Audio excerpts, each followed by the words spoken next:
రాజమహేంద్రవరంలోని ఆర్యాపురం సత్యనారాయణ స్వామికి దేవస్థానం భక్తుల విరాళంతో తయారు చేసిన 12.5 కాసుల బంగారం సూత్రములతో కూడిన బంగారు తాడు 325 గ్రాముల వెండి యజ్ఞోపవేతాన్ని సమర్పించారు. నగర శాసనసభ్యులు ఆదిరెడ్డి శ్రీనివాస్ సమక్షంలో ఆలయ ధర్మకర్తల మండలి అధ్యక్షులు మల్లా వెంకటరాజు ఆలయ అర్చకులు సిబ్బందికి అందజేశారు. తొలుత స్వామివారికి పంచామృత అభిషేకాలు, శాంతి కళ్యాణం జరిపారు. ఈ కార్యక్రమంలో ముఖ్య అతిథిగా పాల్గొన్న ఆదిరెడ్డి శ్రీనివాస్ మాట్లాడుతూ తన సమక్షంలో స్వామివారికి, అమ్మవారికి బంగారం, వెండి ఆభరణాలు అందజేయడం పట్ల సంతోషం వ్యక్తం చేశారు. ఈ కార్యక్రమంలో నగర టీడీపీ అధ్యక్షులు మధ్య రాంబాబు, ధర్మకర్తల మండలి సభ్యులు కోలా రామచంద్రరావు, పెండ్యాల ఉమామహేశ్వరరావు, సేలం సత్యనారాయణ, నక్కల హరిప్రసాద్, వంజరపు శంకర్, కల్లూరి సూర్యనాగ వెంకట అన్నపూర్ణ, కొప్పల రామేశ్వరి, అరవ సువర్చల సూర్యకుమారి, ఆలయ అర్చకులు, ఎక్స్ అఫీషియల్ సభ్యులు, పానింగపల్లి సత్యశ్రీనివాస ఆచార్యులు, 34వ డివిజన్ ఇన్ఛార్జి కేలం శ్రీనివాస్ తదితరులు పాల్గొన్నారు.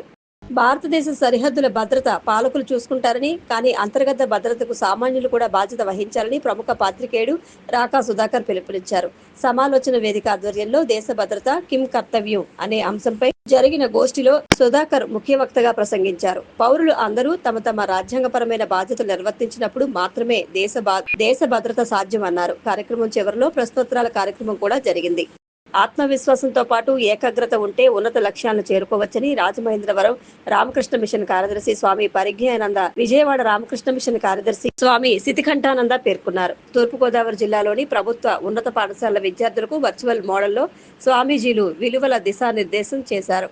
తూర్పుగోదావరి జిల్లా విద్యాశాఖాధికారి కె వాసుదేవరావు ఈ కార్యక్రమంలో మొత్తం 58,946 మంది విద్యార్థులు మరియు 3,328 మంది ఉపాధ్యాయులు పాల్గొన్నారు. రాజమహేంద్రవరం రామకృష్ణ మిషన్ గిరిజన సంచార వైద్యశాల ఆధ్వర్యంలో సిరిగందలపాడు గ్రామంలో రామకృష్ణ మిషన్ వద్ద ఉచిత వైద్య శిబిరం నిర్వహించి సుమారు 150 మందికి వైద్య సేవలు అందించినట్లు రామకృష్ణ మిషన్ కార్యదర్శి స్వామి పరిజ్ఞానందజీ మహారాజ్ వెల్లడించారు.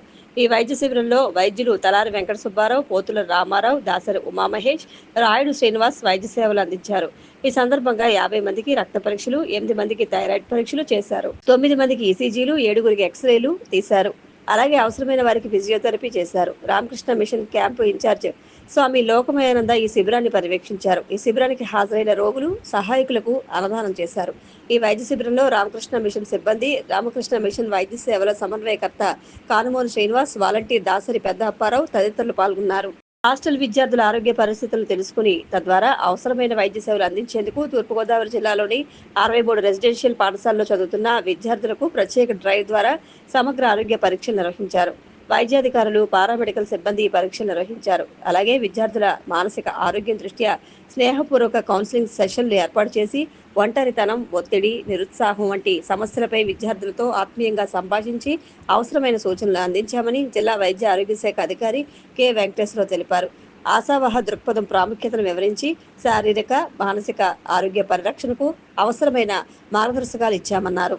భారత సుప్రీంకోర్టు 53వ ప్రధాన న్యాయమూర్తిగా జస్టిస్ సూర్యకాంత్ ప్రమాణ స్వీకారం చేశారు. ఢిల్లీలోని రాష్ట్రపతి భవన్లో జరిగిన కార్యక్రమంలో రాష్ట్రపతి ద్రౌపది ముర్ము ఆయనతో ప్రమాణ స్వీకారం చేయించారు. ఈ కార్యక్రమానికి ప్రధాని నరేంద్ర మోదీ, కేంద్ర మంత్రులు, గవర్నర్లు, పలువురు ముఖ్యమంత్రులు హాజరయ్యారు. తెలంగాణ సీఎం రేవంత్ రెడ్డి, విదేశీ న్యాయమూర్తులు కూడా ఈ ప్రమాణ స్వీకార మహోత్సవానికి హాజరయ్యారు. సుప్రీంకోర్టు ప్రధాన న్యాయమూర్తిగా బాధ్యతలు చేపట్టబోతున్న తొలి హర్యానా వాసిగా జస్టిస్ సూర్యకాంత్ రికార్డు సృష్టించబోతున్నారు.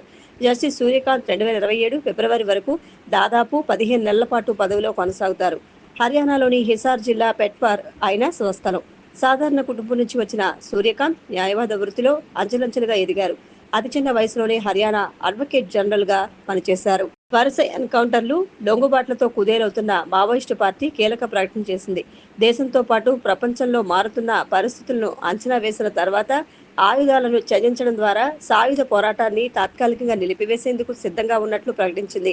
ఈ మేరకు కమ్యూనిస్టు పార్టీ ఆఫ్ ఇండియా మావోయిస్టుకు చెందిన Maharashtra, Madhya Pradesh, Chhattisgarh special zonal committee ప్రతినిధి అనంత్ ఆయా రాష్ట్రాల ముఖ్యమంత్రులకు లేఖ రాశారు.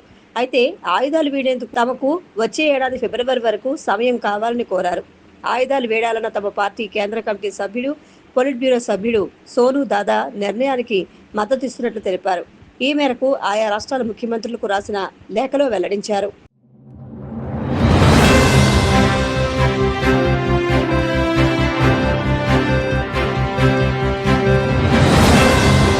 నమస్కారం, మీరు చూస్తున్న సిసిసి డిజిటల్ 230 న్యూస్ బులెటిన్. ఈనాటి వార్తలకు ముందుగా ముఖ్యాంశాలు.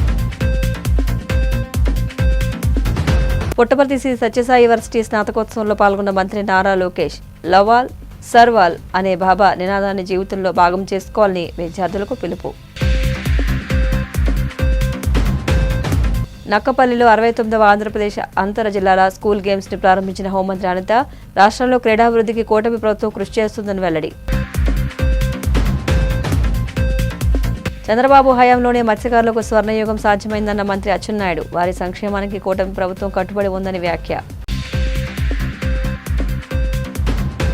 కృష్ణా జలాలపై రాష్ట్ర హక్కులు కాపాడడంలో కూటమి ప్రభుత్వం ఏమాత్రం చిత్తశుద్ధితో వ్యవహరించడం లేదు మండిపడ్డ వైసీపీ మాజీ ఎమ్మెల్యే రవీంద్రనాథ్ రెడ్డి. విలువలతో కూడిన విద్యను అందించడమే శ్రీ సత్యసాయి యూనివర్సిటీ ప్రత్యేకత అని ఇదొక ఆధునిక గురుకులమని మంత్రి నారా లోకేష్ ప్రశంసించారు. రాయలసీమ గడ్డ ధైర్యానికి త్యాగానికి ఆధ్యాత్మికతకు ప్రతీక అని ఆయన అభివర్ణించారు. శ్రీ సత్యసాయి జిల్లా పుట్టపర్తిలోని Sri Sathya Sai institute of higher learning 44వ స్నాతకోత్సవ కార్యక్రమం ప్రశాంతి నిలయంలోని పూర్ణచంద్ర ఆడిటోరియంలో ఘనంగా జరిగింది. ఈ వేడుకకు ముఖ్య అతిథిగా భారత ఉపరాష్ట్రపతి సిపి రాధాకృష్ణన్, గౌరవ అతిథిగా ముఖ్యమంత్రి చంద్రబాబు హాజరయ్యారు. ఈ సందర్భంగా మంత్రి లోకేష్ విద్యార్థులను ఉద్దేశించి స్ఫూర్తిదాయక ప్రసంగం చేశారు. Honorable Vice President of India CP Radhakrishnan garu, Honorable Chief Minister Chandrababu Naidu garu, revered elders of Sri Sathya Sai Educational Trust, esteemed Chancellor and Vice Chancellor, distinguished faculty members, respected parents and my dear young graduates.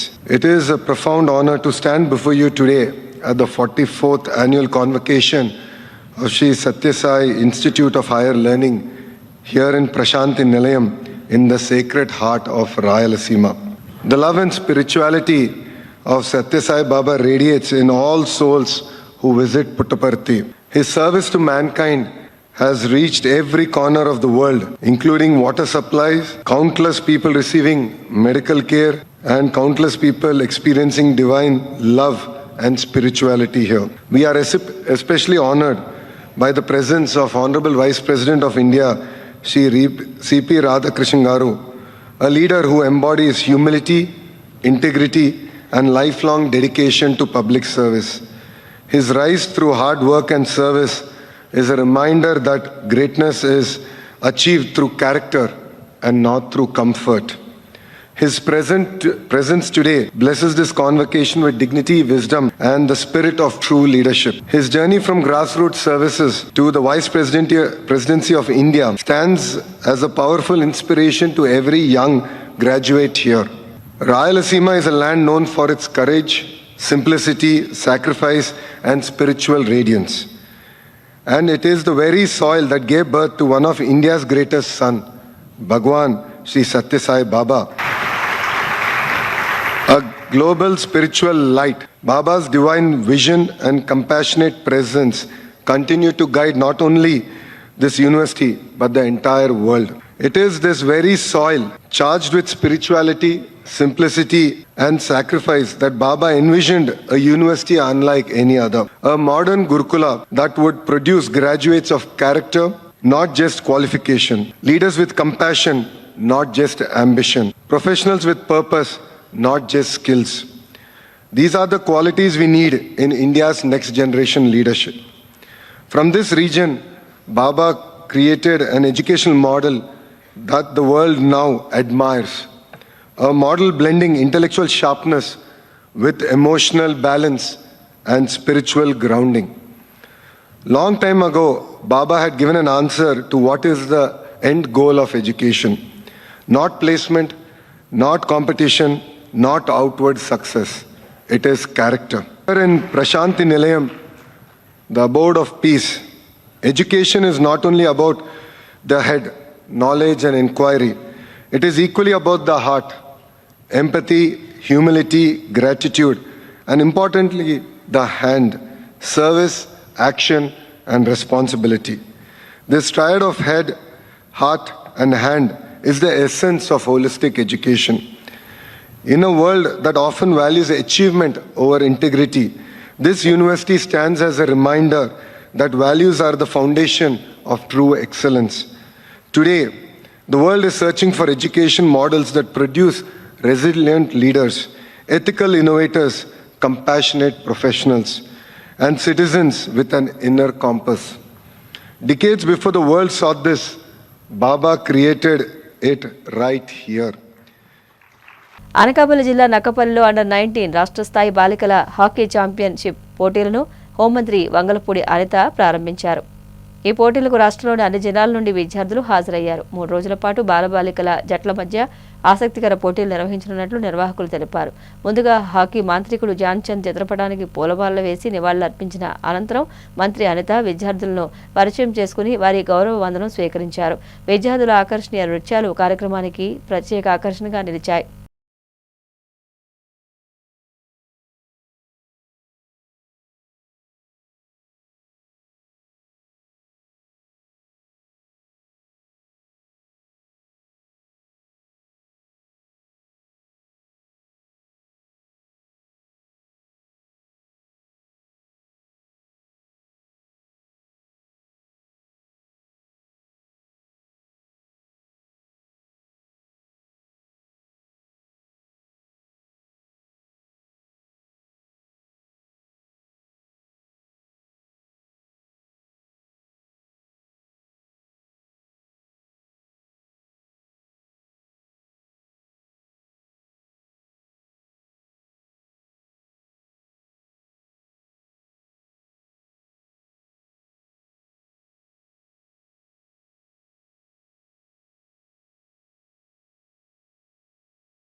ఏంటంటే ఆటలు అనేవి phone లోనే ఉంటాయి అనుకున్న రోజుల నుంచి ఈ రోజు పరిస్థితి ఏంటంటే ఆటలు ఫోన్ లో కాదు మైదానాల్లో కూర్చొని ఆడాలి అనుకునే పొజిషన్ లో మీరందరూ రావటం, చాలా దూర ప్రాంతాల నుంచి దగ్గర స్టేట్ లెవెల్లో చాలా దూర ప్రాంతాల నుంచి ఇక్కడికి రావటమే కాదు, ముఖ్యంగా నేను చాలా ఆనందించదగ్గ విషయం ఏంటంటే అమ్మాయిలు ముందుకు రావటం అనేది చాలా ప్రత్యేకత.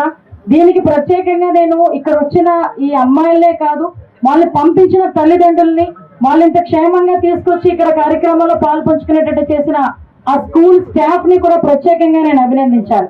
ఎందుకంటే ఈ రోజుల్లోనే ఎక్కడికైనా బయటకు వెళ్తే అమ్మాయిలకి సేఫ్టీ ఉన్నదా, సెక్యూరిటీ ఉన్నదా అన్న పొజిషన్ నుంచి ఒక ఆట ఆడేదానికి డిఫరెంట్ ప్లేసెస్ నుంచి ఈ రోజు ఇక్కడికి రావటం నిజంగా చాలా అభినందించదగ్గ విషయం. ముఖ్యంగా ఈ రోజు స్పోర్ట్స్ అనేవి మన లైఫ్ లో ఎంత పార్ట్ అయిపోయినాయి అంటే, ఇంతకు ముందు మొన్న మేము అందరం కలిసి కూర్చొని మీటింగ్ లో కూర్చొని బౌలింగ్ సిక్స్ పెట్టే కానీ ఒక బ్యాట్ ఒక బాల్ ఇచ్చేస్తే మొత్తం తిరిగేస్తారు కదా. మీరందరూ కూడా హ్యాపీగా ఎక్కువసేపు ఏం కాదు, ఎక్కువసేపు తీసుకోము. బట్ ఈ రోజు ఒక మంచి కార్యక్రమానికి, ఒక స్టేట్ వైడ్ గా ఉన్న ఒక మంచి కార్యక్రమానికి, జాతీయ క్రీడగా పేరు పొందిన హాకీ టోర్నమెంట్స్ ఈ రోజు నా నియోజకవర్గంలో నక్కపల్లిలో ఈ రోజు ఈ కార్యక్రమాన్ని జరిపించడానికి ఈ రోజు ముందు నుంచి నడిపించిన మా పెద్దలందరికీ కూడా పేరు పేరున నేను ధన్యవాదాలు, నమస్కారాలు తెలియజేసుకుంటున్నాను. ముఖ్యమంత్రి చంద్రబాబు హయాంలోనే మత్స్యకారులకు స్వర్ణయుగం సాధ్యమైందని, వారి సంక్షేమానికి కూటమి ప్రభుత్వం కట్టుబడి ఉందని మంత్రి అచ్చెన్నాయుడు పేర్కొన్నారు. శ్రీకాకుళం అంబేద్కర్ ఆడిటోరియంలోని జరిగిన ప్రపంచ మత్స్యకార దినోత్సవ వేడుకల్లో ముఖ్య అతిథిగా పాల్గొన్న ఆయన మాట్లాడుతూ, దేశంలో ఏ ప్రాంతంలోనైనా ఉపాధి కోసం వెళ్లే వారిలో శ్రీకాకుళం మత్స్యకారుడు తప్పగా ఉన్నాడని పేర్కొన్నారు. వారి తలరాతను మార్చే దిశగా తమ ప్రభుత్వం అన్ని రకాలుగా సంక్షేమ అభివృద్ధి పథకాలు ప్రవేశపెడుతుందని చెప్పారు. మత్స్యకారులకు 50 ఏళ్లకే పెన్షన్ ఇచ్చిన ఘనత సీఎం చంద్రబాబుదేనని, 2014-19 కాలాన్ని మత్స్యకారులకు స్వర్ణయుగంగా ఆయన అభివర్ణించారు.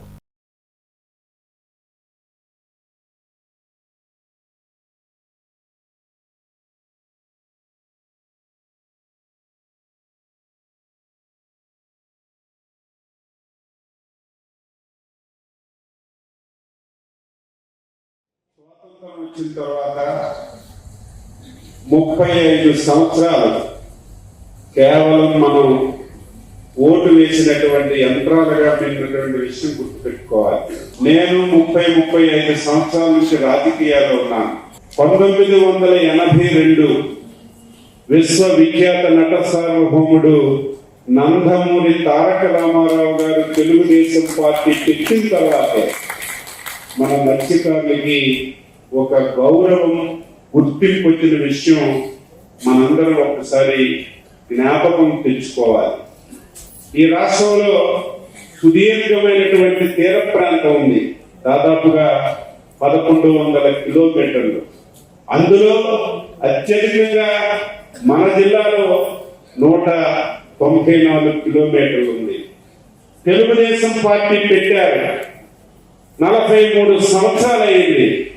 ఈ 43 సంవత్సరాల్లో తెలుగుదేశం పార్టీ అధికారంలో ఉన్న, తెలుగుదేశం పార్టీ ప్రతిపక్షంలో ఉన్న, ఎన్ని వర్గాలు వ్యతిరేకం చేసినా ఈ 43 సంవత్సరాలు తెలుగుదేశం పార్టీకి అంటి పెట్టుకున్నటువంటి ఏకైక వర్గం మన వర్గం, మన మత్స్యకార వర్గం అని ఈ సందర్భంగా గర్వంగా చెప్పదలిచారు.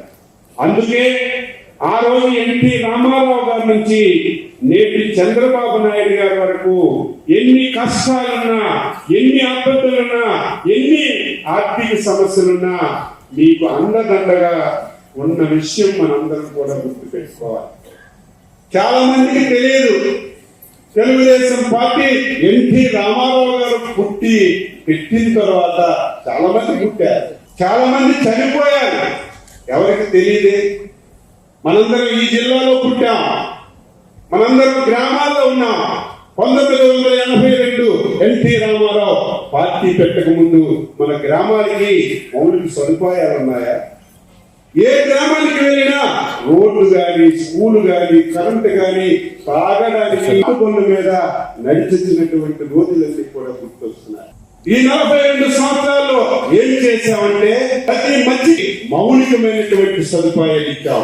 ఏ గ్రామానికి వెళ్ళండి, ఏ పార్టీ వాళ్ళని ఆ గ్రామంలో తలుపు తట్టినా, ఆ గ్రామంలో ఎవరికి అడిగినా, ఏ కార్యక్రమం జరిగిందన్నా అది తెలుగుదేశం పార్టీ, ఎన్టీ రామారావు, చంద్రబాబు నాయుడు అని గర్వంగా మనందరం చెప్పుకునే స్థాయికి తీసుకుంటాం. నేను మంత్రిగా బాధ్యతలు స్వీకరించేసరికి నా డిపార్ట్మెంట్ ఒకసారి రివ్యూ చేస్తే బాధ కలిగింది, ఆవేదన కలిగింది. ప్రతి సంవత్సరం ఇవ్వాల్సినటువంటి డీజిల్ సబ్సిడీ ఇవ్వలేదు. ఎవరైనా మత్స్యకారులు సముద్రంలో వేటకెళ్లి ప్రమాదవశాత్తు చనిపోతే 5 లక్షల రూపాయలు ఇచ్చి ఆదుకోవాల్సినటువంటి ప్రభుత్వం అటువంటి సంవత్సరాల నుంచి డబ్బులన్నీ బాకీ ఉంటే బాధ కలిగి, ఆవేదన కలిగి వెంటనే డిపార్ట్మెంట్ పిలిచి ఎంతవరకు ఎంతమంది చనిపోయారో ఇమీడియట్ గా డబ్బులు బచావత్ ట్రిబ్యునల్ కేటాయించిన 512 టీఎంసీల నికర జలాల్లో ఏపీకి 1 టీఎంసీ తగ్గినా ఊరుకునేది లేదని, దానికి సీఎం చంద్రబాబే బాధ్యత వహించాలని వైసీపీ కడప జిల్లా అధ్యక్షుడు మాజీ ఎమ్మెల్యే రవీంద్రనాథ్ రెడ్డి ప్రభుత్వాన్ని హెచ్చరించారు. కడపలోని పార్టీ కార్యాలయంలో ఆయన మీడియాతో మాట్లాడుతూ బచావత్ ట్రిబ్యునల్ అవార్డును పునఃసమీక్షించడం అంతర్రాష్ట్ర నదీ జల వివాదాల చట్టం ప్రకారం చట్టవిరుద్ధమని, బచావత్ ట్రిబ్యునల్ కేటాయింపులను యథాతథంగా కొనసాగించాలని విభజన చట్టం 11వ షెడ్యూల్ చెప్పిందని వివరించారు.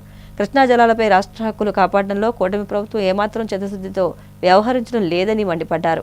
ఈ ప్రభుత్వం ఇటువంటి పరిస్థితుల్లో ఈ 1.5 సంవత్సర కాలంలో రైతులందరూ కూడా, రైతులు ఆత్మహత్యలు చేసుకుంటా పట్టించుకున్న పాపన పోలేదు,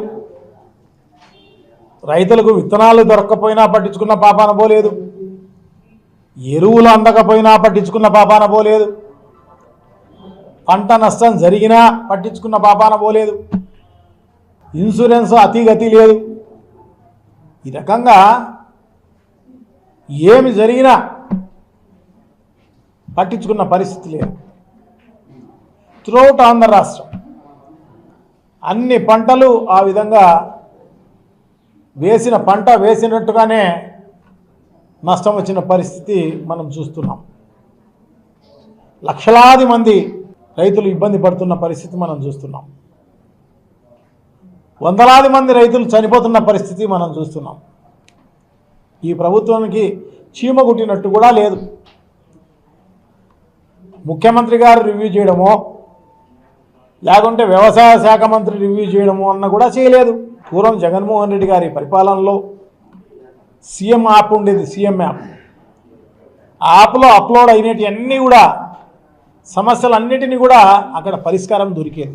ఏమన్నా కష్టం రానిలేండి, పంట మద్దతు ధర లేకపోతే మద్దతు ధర ఇచ్చిన పరిస్థితి ఉంది, పంట నష్టం వస్తే ఖరీఫ్లో నష్టం వస్తే ఖరీఫ్లోనే ఇచ్చిన పరిస్థితి మనం చూసినాం గతంలో. ఇన్సూరెన్స్ కూడా కరెక్ట్ టయానికి వచ్చిన పరిస్థితి కూడా చూసాం. ఆ ఇన్సూరెన్స్ కూడా ఉచితంగా ప్రభుత్వమే కట్టిన పరిస్థితి చూసినాం. అవన్నీ కూడా ఇప్పుడు గాలికి వదిలేసిన పరిస్థితి.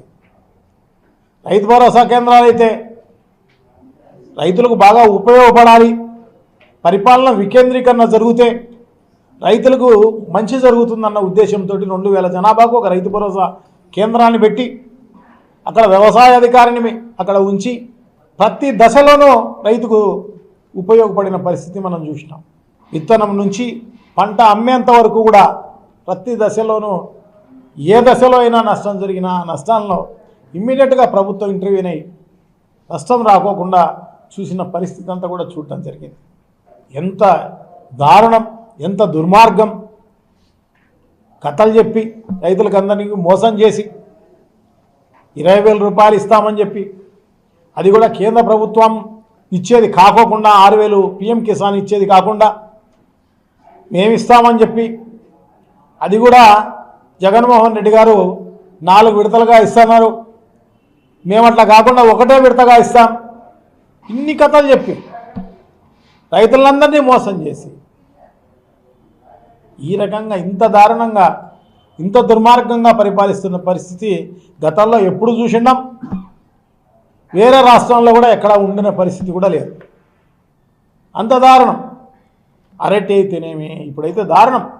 లక్షలాది ఎకరాలలో అరటి పంట గతంలో 25,000 నుంచి 30,000 రూపాయలు టన్ను అమ్మేది. అటువంటిది ఇప్పుడంతా కూడా టన్ను 500 రూపాయలు కూడా అమ్మే పరిస్థితి లేదు. చిత్తూరు జిల్లా కుప్పం నియోజకవర్గ పర్యటనకు విచ్చేసిన సీఎం చంద్రబాబు సతీమణి NTR trust managing trustee Nara Bhuvaneswari Kuppam మండలంలో విస్తృతంగా పర్యటించారు. పెద్దవంకలోని చెక్ డ్యాంలో బోటులో ప్రయాణించి కనక నాంచారమ్మ ఆలయానికి చేరుకున్నారు. అక్కడ ఏర్పాటు చేసిన సమావేశంలో కాసేపు తమిళంలో మాట్లాడి అందరినీ ఆకట్టుకున్నారు. అనంతరం నాయనారు, దాసే గౌనూరు గ్రామాల్లో ఏర్పాటు చేసిన సమావేశాల్లో పాల్గొని కూటమి ప్రభుత్వం అమలు చేస్తున్న పథకాలు, కుప్పం అభివృద్ధికి ముఖ్యమంత్రి చంద్రబాబు చేస్తున్న కృషిని ప్రజలకు వివరించారు.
మీ బాబన్న గురించి నేను ప్రత్యేకంగా నేనేం మాట్లాడక్కర్లేదు.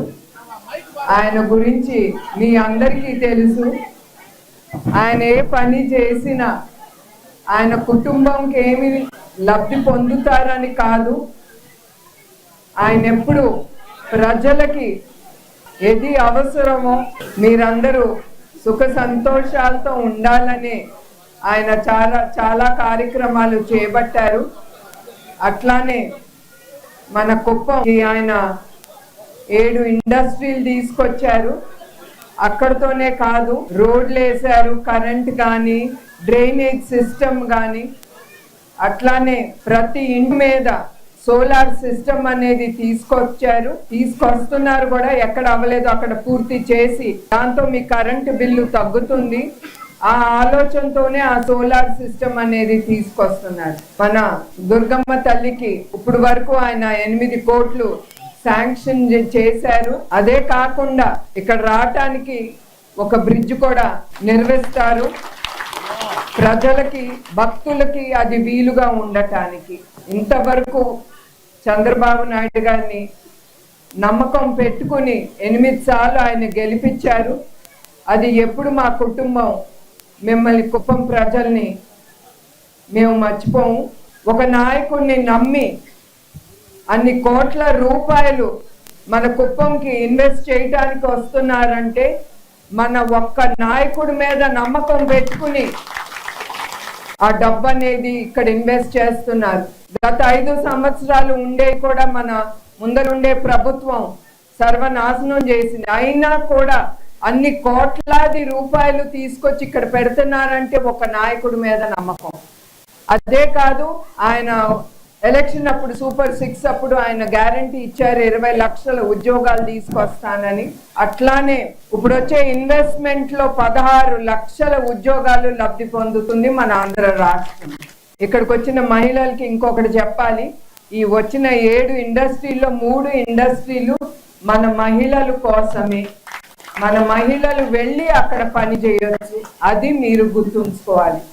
ఏదైనా మన మహిళలు కానీ ప్రజలు కానీ ఒకటే గుర్తుంచుకోవాలి, చిన్నదైనా పెద్దదైనా వచ్చిన ఉద్యోగంలో మీరు చేరండి, కష్టపడండి, కష్టపడి మీరే పైకి వస్తారు.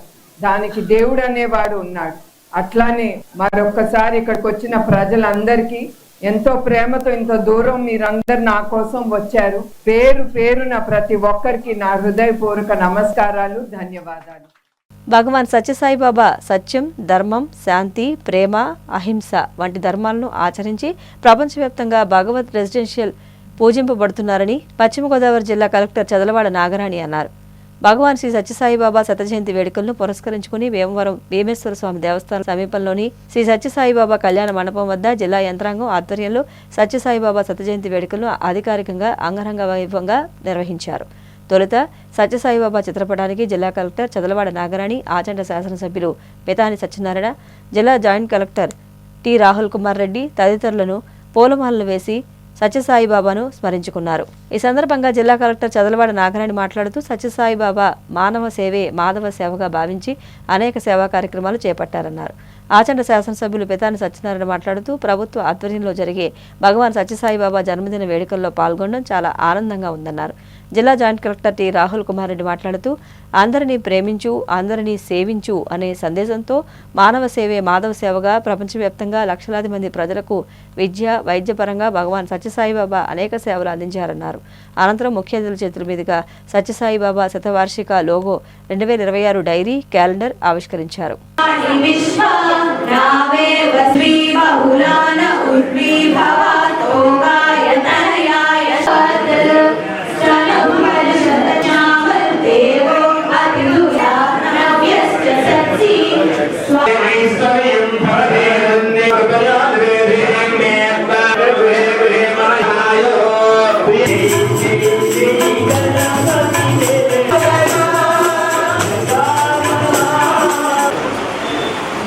చాలా మంది పట్టుకున్నటువంటి విశేషాలని ఆలోచించేత ఉత్తరాజు అనంతరాజు ఫౌండేషన్ విషయం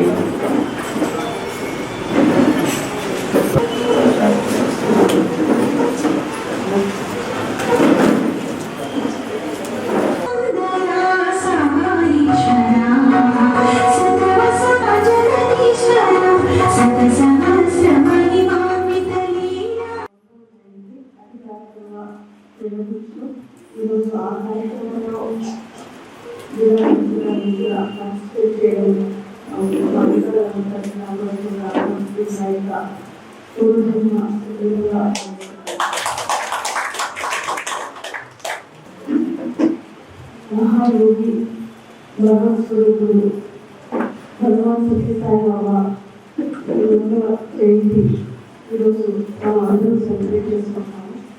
అందరినీ ప్రేమించు, అందరికీ సేవ చేయి అనే నినాదాన్ని ప్రపంచవ్యాప్తంగా ఉన్న ఆయన భక్తుల మధ్యలో అందరిలోకి ఆయన చూపించి ప్రతి ఒక్కరూ సేవా కార్యక్రమాల్లో పాల్గొనేవిధంగా చేసి అనేక సేవా కార్యక్రమాలు ప్రత్యక్షంగా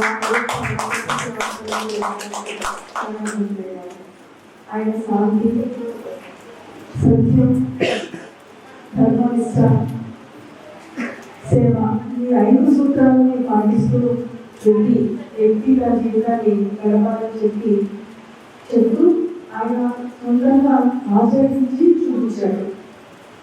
మానవ సేవ అని చెప్పి భగవంతుని సేవ చేయడం ఎంత ముఖ్యమో అవసరమైన అనాథులకి సేవ చేయడం మరింత ముఖ్యమైన విషయం అని చెప్పేసి భక్తులందరికీ ఆయన తెలియజేస్తూ అనేక సేవా కార్యక్రమాలకి మన రాష్ట్రంలో ప్రపంచవ్యాప్తంగా కూడా ఆయన చేపట్టడం జరిగింది. ఇలాంటి కార్యక్రమం ఆయన మానవ జన్మ ఇచ్చినప్పుడు మానవ జన్మలో భగవంతుడు చూపించి ఒక మనశ్శాంతి శాంతి సందేశాలు ఇస్తూ ప్రపంచ దేశాల్లో ఒక భగవంతుడిగా కొనియాడిన పురాణ పురుషుడు. మరి సత్యసాయిబాబు గారు అలాగే కర్ణాటక చెప్పిన దాంట్లో పూర్తిగా ఏకీభవిస్తా ఉన్నా. కారణం ఏంటంటే ఆయనకు భక్తులు చాలామంది దానంతో వారికి ఉన్న సమర్థన ఆ పరిశీలించినప్పుడు ఆ ట్రస్ట్ ద్వారా చాలా గొప్పది.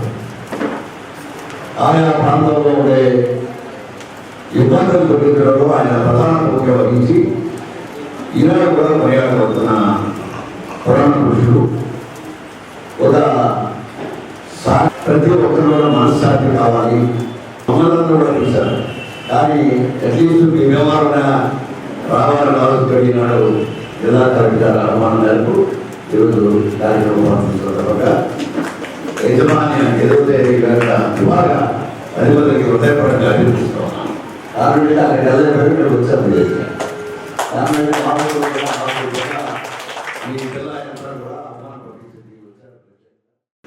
అందరినీ ప్రేమించు, అందరినీ సేవించు అన్న సందేశంతో మానవ సేవే మానవ సేవ అన్న సందేశం ప్రపంచవ్యాప్తంగా స్వామివారు వ్యాపించి ఎన్నో కోట్ల మందిని విద్యా వైద్య రంగంలో కానీ తాగునీటి రంగంలో కానీ ఎంతో సేవ అందించిన మన సత్యసేవ సెంట్రల్ ట్రస్ట్ వారికి, మన సత్యసాయి బాబా వారి సందేశాన్ని ప్రపంచం నలుగురుగా తీసుకెళ్లిన సేవ సెంట్రల్ ట్రస్ట్ వారికి, కొన్ని కోట్ల మంది ప్రజలు ఆయన ఆశించిన మార్గాన్ని ఆశిస్తూ ఇప్పటికీ కూడా మంచి చేయాలని తప్పడంతో చాలా మంది ముందుకు వస్తున్నారంటే ఆ సాయిబాబా గారి ఆశిస్తులు.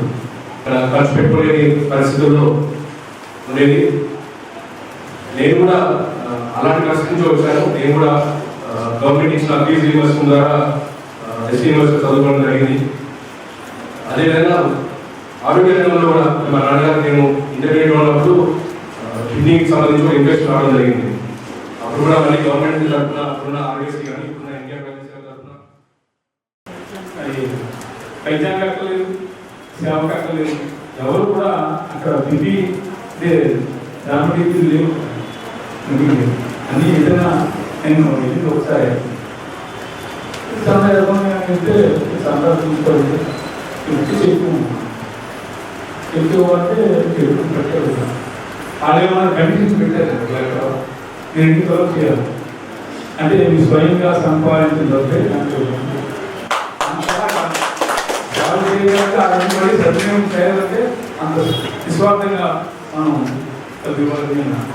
కండిషన్స్ పెట్టి అంటే మొత్తం సీట్లు ఖాళీ ఇవ్వకపోతే వెనక్కి తీసుకోవడం నిజంగా మొత్తం దృష్టిని బాగుతున్నాను. ముఖ్యంగా 2020 తారీఖున కలెక్టర్ జంకర్ గారు పర్మిషన్ తీసే చూస్తున్నాం. అనుకోకుండా వాళ్ళ కార్యక్రమం నరసాపురం వాళ్ళే పేరు కార్యక్రమానికి మేము బాగా వీళ్ళందరూ వచ్చే చాలా బాగా ఈశ్వరాంబ ప్రతినిత్యము చేసినటువంటి సత్యనారాయణ వ్రతములకు ఫలితముగా భగవాన్ శ్రీ సత్యసాయిబాబా వారి యొక్క జన్మము ఉద్భవించినది. అమ్మ ఈశ్వరాంబ సత్యనారాయణ వ్రతము చేసిన తరువాత వారు ఒక బావిలో నీరు తోడుతున్నటువంటి సందర్భంలో ఒక నీలి రంగులో ఉన్నటువంటి గోళము వారి యొక్క గర్భమునందు ప్రవేశించినట్లుగా ఆమెకు అనిపించిన తరువాత ఆమె గర్భము దాల్చినది. తత్ఫలితంగా భగవాన్ శ్రీ సత్యసాయిబాబా వారి జననం జరగటము, జన్మించినటువంటి ఆ శుభ సందర్భంలో మేళ తాళాలు వాటంతట అవే మారుమోగటము, స్వామివారు పడుకున్నటువంటి జన్మించినటువంటి ఆ ప్రదేశంలో నాగశేష సాయి ఆ దర్శనం ఇవ్వటము, ఇవన్నీ కూడా ఒకేసారి జరిగాయి. విశాఖలో జరిగిన sub junior aquatic swimming competition 2025 రాష్ట్ర స్థాయి గ్రూప్ 1 మహిళా విభాగం 100 మీటర్లలో పశ్చిమ గోదావరి జిల్లా పెర్కిపాలెం గ్రామానికి చెందిన కోరసిక జ్యోత్స్నశ్రీ బ్రాంజ్ మెడల్ సాధించింది. ఆమె విజయం పట్ల అఖిల భారత యాదవ మహాసభ పశ్చిమ గోదావరి జిల్లా గౌరవ అధ్యక్షులు గొలగాని సత్యనారాయణ, అధ్యక్షులు కందుల భానుప్రసాద్, పేర్కిపాలెం సర్పంచ్ కందుల వెంకటేశ్వరరావు, మాజీ సర్పంచ్ కోరసిక పెద్దిరాజు, మన్నే వెంకటేశ్వరరావు, గుండుబోయిన శ్రీనివాస్, దేనబోయిన సుబ్రహ్మణ్యం, సనకం పర్రాజు, బొర్ర అలమహారాజు, కోరసిక నాగేశ్వరరావు, గ్రామ ప్రజలు హర్షం వ్యక్తం చేశారు. వార్తలు ముగించే ముందు ముఖ్యాంశాలు మరొకసారి. పుట్టపర్తి శ్రీ సత్యసాయి యూనివర్సిటీ స్నాతకోత్సవంలో పాల్గొన్న మంత్రి నారా లోకేష్ లవాల్ సర్వాల్ అనే బాబా నినాదాన్ని జీవితంలో భాగం చేసుకోవాలని విద్యార్థులకు పిలుపు. నక్కపల్లిలో 69వ ఆంధ్రప్రదేశ్ అంతర జిల్లాల స్కూల్ గేమ్స్ ని ప్రారంభించిన హోంమంత్రి అనిత రాష్ట్రంలో క్రీడాభివృద్ధికి కూటమి ప్రభుత్వం కృషి చేస్తుందని వెల్లడి. చంద్రబాబు హయాంలోనే మత్స్యకారులకు స్వర్ణయుగం సాధ్యమైందన్న మంత్రి అచ్చెన్నాయుడు, వారి సంక్షేమానికి కూటమి ప్రభుత్వం కట్టుబడి ఉందని వ్యాఖ్య. కృష్ణా జలాలపై రాష్ట్ర హక్కులు కాపాడడంలో కూటమి ప్రభుత్వం ఏమాత్రం చిత్తశుద్ధితో వ్యవహరించడం లేదు, మండిపడ్డ వైసీపీ మాజీ MLA Ravindranath Reddy. CCC digital 230 news bulletin ఇంతటితో సమాప్తం. నమస్కారం.